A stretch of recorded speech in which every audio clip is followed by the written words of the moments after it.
नमस्ते दोस्तों, एक बार फिर से स्वागत है आपका हमारे खास show ampere electric journeys presents discovering Bihar. आओ जाने भारत को में। दोस्तों, आपने पूर्वी चंपारण का नाम तो जरूर सुना होगा। महात्मा गांधी की कर्म भूमि रही पूर्वी चंपारण न सिर्फ एक ऐतिहासिक स्थल है, बल्कि यह साहित्य और संस्कृति के धरोहरों को भी समेटे हुए है।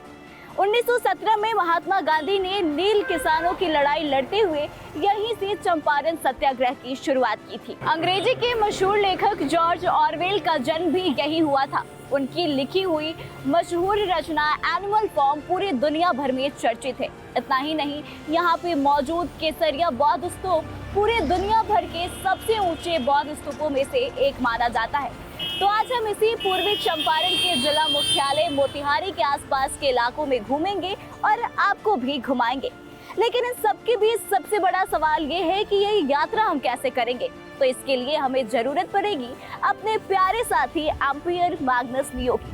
तो चलिए सबसे पहले शोरूम चलते हैं और वहां से अपने साथी को लेते हैं।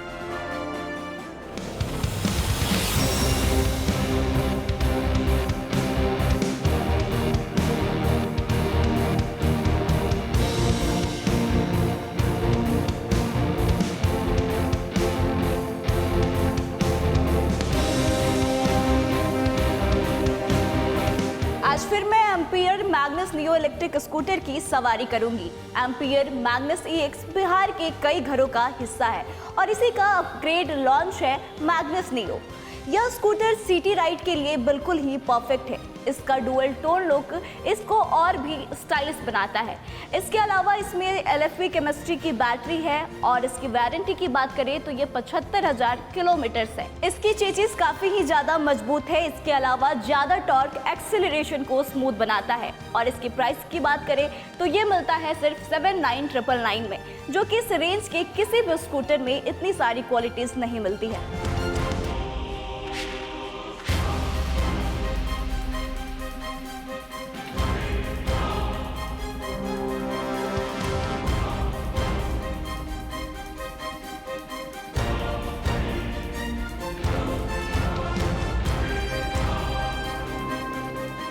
मोती झील यानी कि मोतिहारी का दिल। हम एम्पियर मैग्नस लियो की सवारी करते करते मोती झील पहुंच चुके हैं। कहा जाता है कि मोती झील के नाम पर ही इस शहर का नाम मोतिहारी पड़ा। ये झील न सिर्फ शहर की पहचान है, बल्कि प्राकृतिक सुंदरता और शांति का भी अद्भुत संगम है।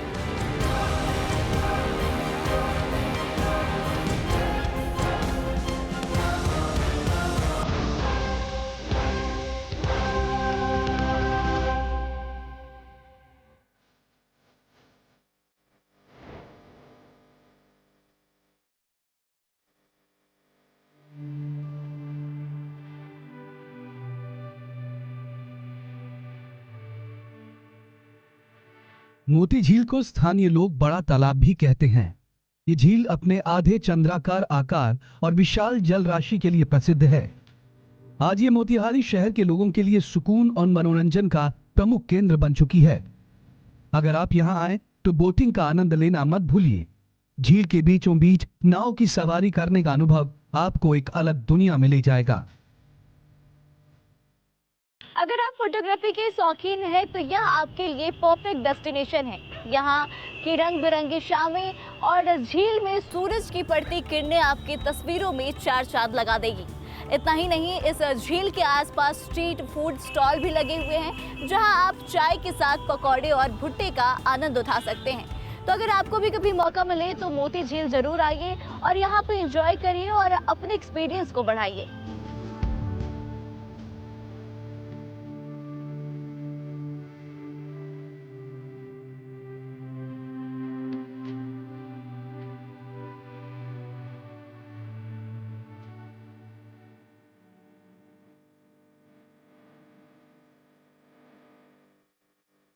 एम्पियर मैग्नस लियो इलेक्ट्रिक स्कूटर से हर सफर आसान हो जाता है। हम काफी देर से यात्रा कर रहे हैं और एम्पियर मैग्नस लियो इलेक्ट्रिक स्कूटर हमारा साथ ले रही है, क्योंकि यह जानी जाती है अपनी किफायती दाम और बेहतरीन ऑफरिंग्स के लिए।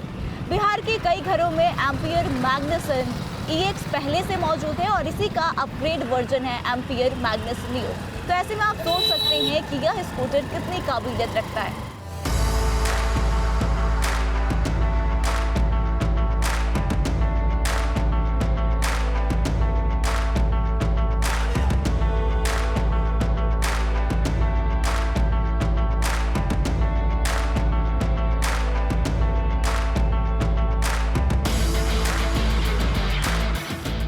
एम्पियर मैग्नस नियो की सवारी करते करते हम पहुंच चुके हैं मोतिहारी के ऐतिहासिक गांधी संग्रहालय।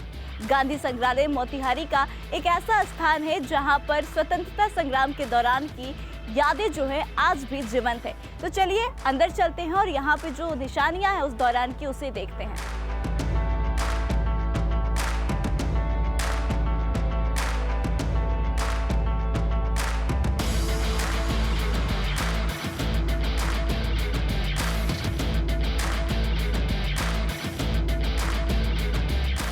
ये वही जगह है जहां महात्मा गांधी ने सत्याग्रह को पहचाना। ये वही जगह है जहां से महात्मा गांधी ने चंपारण सत्याग्रह की शुरुआत की। ये वही जगह है जो महात्मा गांधी के संघर्षों और बलिदान की यादों को संजोए हुए है। गांधी संग्रहालय मोतिहारी का सबसे महत्वपूर्ण ऐतिहासिक स्थल है, जिसे चंपारण सत्याग्रह की स्मृति में बनाया गया था। संग्रहालय में एक विशेष सत्याग्रह गैलरी भी है, जहां चंपारण आंदोलन की पूरी कहानी को चित्रों और दस्तावेजों के माध्यम से दर्शाया गया है। यहां आने वाले लोग न सिर्फ गांधी जी के विचारों को समझते हैं, बल्कि उनके दिखाए गए मार्ग पर चलने की प्रेरणा भी लेते हैं। गांधी संग्रहालय न सिर्फ एक पर्यटन स्थल है, बल्कि ये सत्य, अहिंसा और स्वतंत्रता के मूल्यों का संदेश भी देता है। यही कारण है कि यह हर साल हजारों लोगों को अपनी ओर आकर्षित करता है। यदि आप इतिहास प्रेमी हैं और गांधी जी के जीवन और विचारों को करीब से जानना चाहते हैं तो मोतिहारी का ये गांधी संग्रहालय आपके लिए परफेक्ट डेस्टिनेशन है। यहाँ आकर आप स्वतंत्रता संग्राम से जुड़ी हुई झलकियों का आनंद उठा सकते हैं।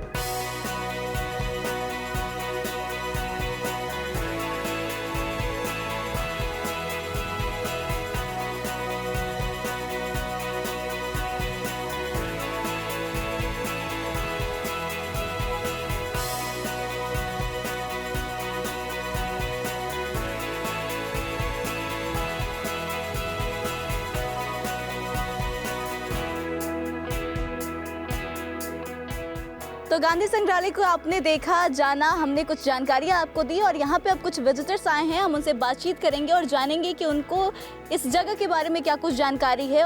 चंपारण उस वक्त नील की खेती होती थी और यहाँ के किसानों की हालत काफ़ी दयनीय थी। उस समय पंडित राजकुमार शुक्ल ने उनको जा कर के और बिहार आने का आग्रह किया और तब वो यहाँ पर आए। तो चलिए हम आगे चलते हैं, कुछ और लोगों से बातचीत करते हैं। यही जगह वो है जहाँ से उन्हें महात्मा की उपाधि मिली थी। यही जगह है जहाँ से उन्होंने वस्त्र का परित्याग किया था। तो इसका यह तो मतलब कि मैं कह सकता हूँ कि ये चंपारण की यह धरती जहाँ हम लोग खड़ा होकर बात कर रहे हैं, इसकी महत्ता तो हमारी नज़र में तो बहुत सबसे बड़ी है। तो देखिए इनसे हमें काफ़ी ज़्यादा जानकारी मिल गई चंपारण के बारे में, गांधी जी के बारे में और खास करके इस संग्रहालय के बारे में। तो इसी के साथ हम अपनी सफ़र को भी अब आगे बढ़ाते हैं और देखते हैं कि आगे क्या कुछ नया है।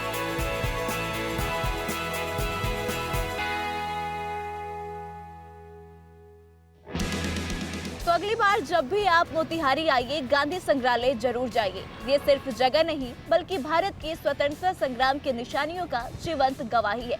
और इस वक्त मैं एम्पियर इलेक्ट्रिक स्कूटर पर सवारी कर रही हूँ और मैं इस बात की गवाही हूँ कि यह स्कूटर सब चीज़ में मोर के साथ आती है।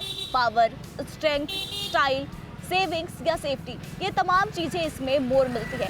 इतना ही नहीं, इसमें LFP केमिस्ट्री की बैटरी है जो सेफ है और 75,000 किलोमीटर की वारंटी देती है, यानी कि 5 साल की वारंटी, जो कि इस प्राइस के किसी भी दूसरे इलेक्ट्रिक स्कूटर में नहीं पाई जाती। और यही सबसे बड़ी वजह है जो इस स्कूटर के क्वालिटी और भरोसे को दर्शाती है।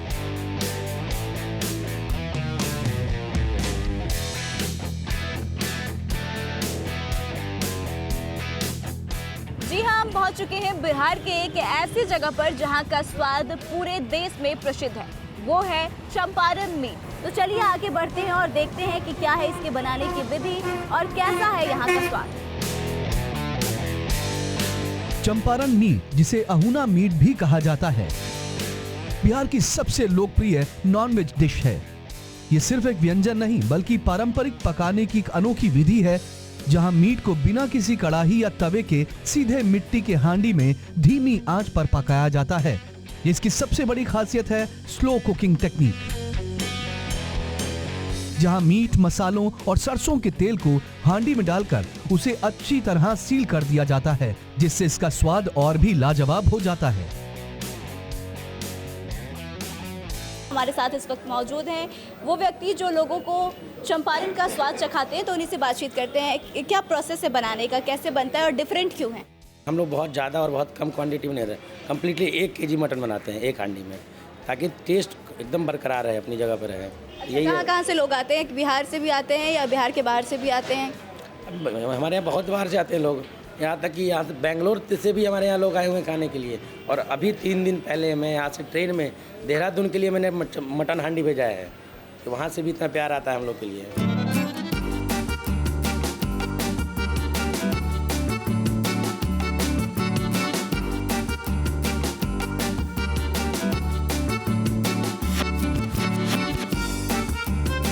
अब आप सोच रहे होंगे कि एम्पियर मैग्नस नियो स्कूटर पर सवार होकर हम कहां जा रहे हैं। हम आपको ले जा रहे हैं बिहार के एक ऐसे ऐतिहासिक स्थल की तरफ जो न सिर्फ भारत में बल्कि पूरे विश्व के लिए गौरव का प्रतीक है। और हम भी बड़े ही गौरव के साथ एम्पियर मैग्नस नियो की सवारी कर रही हूँ, जो कि काफ़ी स्मूथ परफॉर्मेंस देता है और इससे रास्ता भी आसानी से नेविगेट हो जाता है। तो देखिए, हम सफ़र करते करते पहुंच चुके हैं बिहार के एक ऐसे ऐतिहासिक स्थल पर जो पूरे विश्व में प्रसिद्ध है।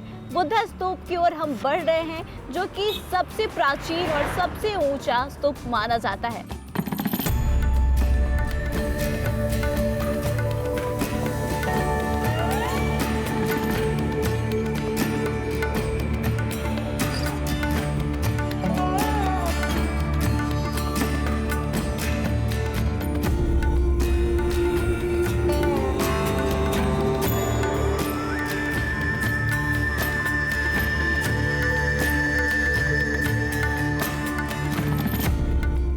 बिहार के चंपारण जिले में स्थित केसरिया बौद्ध स्तूप बौद्ध धर्म के महत्वपूर्ण विरासतों में से एक है। इसकी ऊंचाई 104 फीट बताई जाती है, जो कि इसे विश्व में सबसे ऊंचा बौद्ध स्तूप बनाती है। केसरिया बौद्ध स्तूप का निर्माण 3री शताब्दी ईसा पूर्व में सम्राट अशोक द्वारा करवाया गया था और बाद में गुप्त वंश के राजाओं ने इसे और विकसित किया। ये वही स्थान है जहां भगवान बुद्ध ने अपने अंतिम दिनों में महापरिनिर्वाण से पहले अपने अनुयायियों को अंतिम बार उपदेश दिया था। केसरिया स्तूप की बनावट इसकी विशेषता को और बढ़ा देती है और ये एक 6 मंजिला संरचना है, जिसके चारों ओर बुद्ध की विभिन्न मुद्राओं में बनी प्रतिमाएं हैं। बिहार सरकार और भारतीय पुरातत्व सर्वेक्षण विभाग की तरफ से इस स्थल के संरक्षण के लिए लगातार काम किए जा रहे हैं। इतना ही नहीं, यहाँ आने वाले श्रद्धालु और जो पर्यटक हैं, वो इस जगह की खूबसूरती को देखकर अचंभित रह जाते हैं। पुरातत्वविदों का मानना है कि ये स्तूप पहले 150 फीट ऊंचा था, लेकिन समय के साथ इसका ऊपरी हिस्सा नष्ट हो गया। फिर भी आज ये अपनी भव्यता से लोगों को आकर्षित करता है। तो दोस्तों, अगर आपको भारत के ऐतिहासिक अतीत को महसूस करना है और आत्मिक शांति की खोज करनी है, तो एक बार इस बौद्ध स्तूप आकर जरूर घूमें। ये ना सिर्फ बिहार की शान है, बल्कि पूरे विश्व में एक अलग ही धरोहर के रूप में उदाहरण के तौर पर देखी जाती है।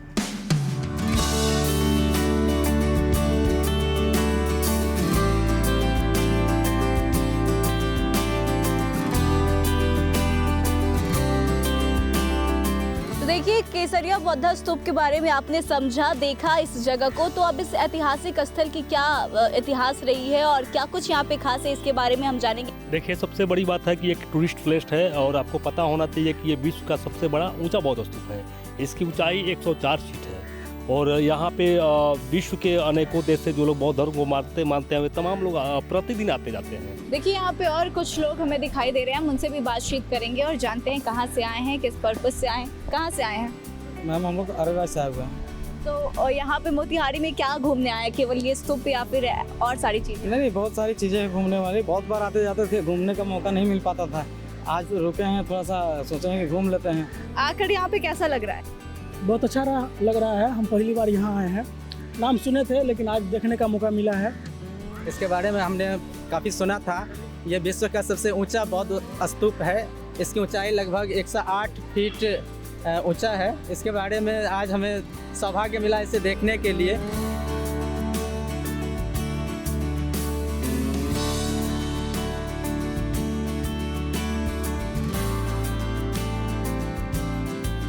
दोस्तों, अब आप सोच रहे होंगे कि अब मैं आपको कहां ले जा रही हूं। अब मैं आपको ampere Magnus neo electric scooter पर सवार होकर एक ऐसे अनोखे पार्क ले जा रही हूं जो ना सिर्फ खूबसूरत गार्डन है बल्कि इतिहास और स्वदेशी आंदोलन के भी कई प्रतीक वहां पे मौजूद हैं। ठीक वैसे ही हमारे इस एम्पियर स्कूटर का भी एक इतिहास है। एम्पियर ग्रीव्स का हिस्सा है जो भारत में 165 साल पुराना है, यानी कि आजादी से पहले से भी। तो चलिए हम भी अपनी यात्रा को आगे बढ़ाते हुए चलते हैं आगे और इतिहास के उन दिनों को याद करते हैं और चरखा पार्क के नज़ारों को देखते हैं।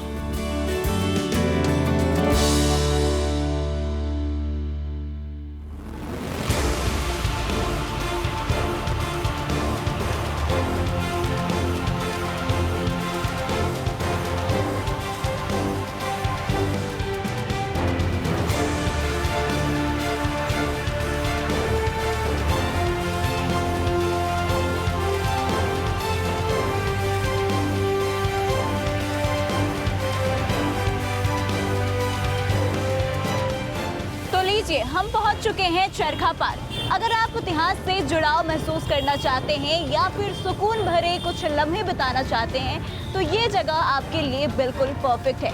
इतना ही नहीं, महात्मा गांधी से जुड़े हुए जो भी चीज़ें हैं आपको यहाँ मिलेगी और इसके अलावा आप परिवार के साथ, दोस्तों के साथ यहाँ खूबसूरत समय भी बिता सकते हैं।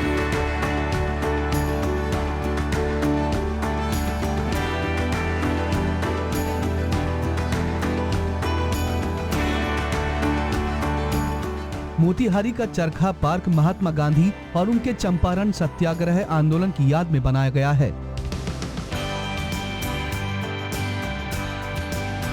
ये पार्क न केवल गांधी जी के विचारों का प्रतीक है बल्कि स्वदेशी आंदोलन के उस अहम प्रतीक चरखे को भी सजीव रूप में प्रस्तुत करता है जिससे स्वतंत्रता संग्राम के दौरान आत्मनिर्भरता और स्वावलंबन की प्रेरणा मिली थी। इस पार्क का केंद्र बिंदु है विशाल चरखा जो गांधी जी के मूल्यों और उनके सिद्धांतों को दर्शाता है। यहाँ का शांत वातावरण, हरी भरी घास और खूबसूरत पगडंडियां इसे शहरवासियों के लिए एक परफेक्ट रिफ्रेशमेंट स्पॉट बनाती हैं।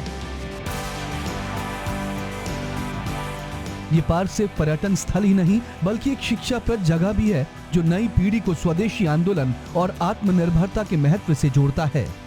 यही कारण है कि यहाँ आने वाले लोग सिर्फ सैर सपाटे के लिए नहीं बल्कि प्रेरणा लेने के लिए भी आते हैं। तो मोतिहारी के चरखा पार्क को आपने देखा, कुछ इसकी विशेषताएं हमने आपको बताई और कुछ अब हम यहाँ के लोगों से जानेंगे कि यहाँ की क्या विशेषता है, इतिहास कैसा रहा है यहाँ का। तो आइए कुछ लोग यहाँ पे हम उनसे बातचीत करते हैं। क्या इतिहास रहा है इस पार्क का और मोतिहारी में या फिर पूरे बिहार में इतना फेमस क्यों है? ये गांधी जी जब आए थे, जब चरखा आंदोलन किए थे, उसी को लेकर ये चरखा पार्क जो है राधा मोहन सिंह जी ने बनवाया इसको और तब से ये फेमस हो गया है। भारत में जो चलाया गया स्वतंत्रता आंदोलन जो लीलाहा के अत्याचार से गांधी जी ने यहीं पर मोतिहारी से कार्य शुरू किया और चरखा से जहाँ तक है वहाँ पर गांधी स्मारक ही है और चरखा के गांधी जी का अस्तर था चरखा। तो चलिए यहाँ पे कुछ और लोग हैं, उनसे भी हम बातचीत करेंगे और यहाँ के बारे में जानकारियाँ निकालने की कोशिश करेंगे। महात्मा गांधी जी 1917 में मोतिहारी आए थे और यही वह स्थान है जहाँ रहकर किसानों की समस्याओं को सुने थे, आंदोलन किया था और देश का पहला सत्याग्रह इसी भूमि से हुआ था। इसलिए इस स्थान का बहुत सारा महत्व है और चंपारण का नाम इतिहास में स्वर्ण अक्षरों में दर्ज है। महात्मा गांधी जी से जुड़े सभी चीज़, फिर स्वतंत्रता आंदोलन में जो चंपारण की भूमिका है, उन सब विषयों को यहाँ मूर्त रूप दिया गया है और एकदम मन से, दिल से इस चरखा पार्क को और सजाने संवारने में लगे हुए हैं। मोतिहारी के लोगों के लिए हार्ट है ये चरखा पार्क। तो अगली बार आप जब भी मोतिहारी आए तो चरखा पार्क जरूर आए। यह जगह आपको इतिहास से जोड़ने के साथ साथ असीम ऊर्जा की भी प्राप्ति देगी और ठीक ऐसी ही ऊर्जा हमारी एम्पियर इलेक्ट्रिक स्कूटर भी देती है। इस स्कूटर ने 2300 प्लस किलोमीटर का सफर तय करके बेंगलुरु से दिल्ली तक बुक्स ऑफ इंडिया रिकॉर्ड बनाया है। और इसकी मजबूत चेसिस का कमाल है कि बेंगलुरु से दिल्ली तक का यह सफर इतना आसानी से तय हो पाया है। तो चलिए इसी के साथ हम भी अपनी इस यात्रा को आगे बढ़ाते हैं।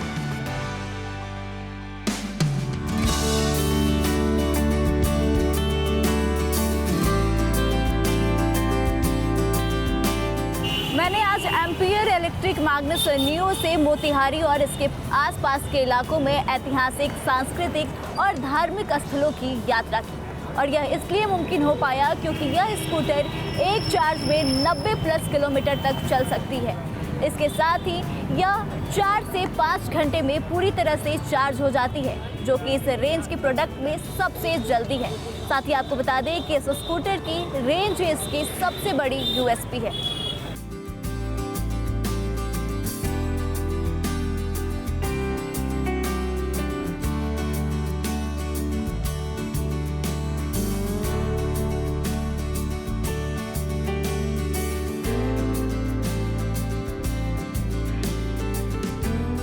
तो दोस्तों, आज की यात्रा हमें चंपारण के इतिहास, संस्कृति और स्वाद के करीब ले आई। यहाँ का हर एक गली और कोना हमें हमारी ऐतिहासिक अतीत की याद दिलाता है। तो फिर हम अगले एपिसोड में निकलेंगे एक नई यात्रा पे। तब तक के लिए आप बने रहे हमारे साथ, देखते रहे हमारा खास show ampere electric journeys presents discovering Bihar. आओ जाने भारत को। धन्यवाद।